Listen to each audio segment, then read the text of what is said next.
kim olursan ol, ne istersen yap.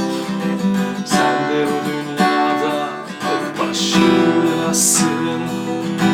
Annen kolunda, baba yolunda, kardeş yanında, tek başınasın. Tek başınıza, tek başınıza, hep tek başınıza. Tek başınıza, tek başınıza, hep tek başınıza.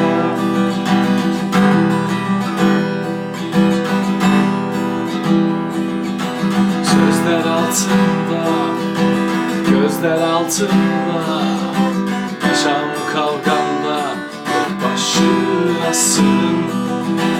Nefes alırken, nefes verirken, büyük ağlarken tek başınasın. Tek başımıza, tek başımıza, hep tek başımıza. Tek başımıza, tek başımıza, hep tek başımıza.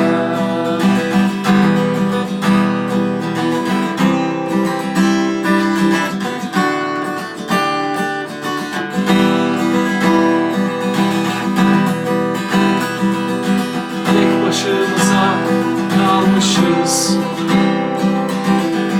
Hani anan, hani baban, gördüklerin, sevdiklerin, hani eşin, arkadaşın.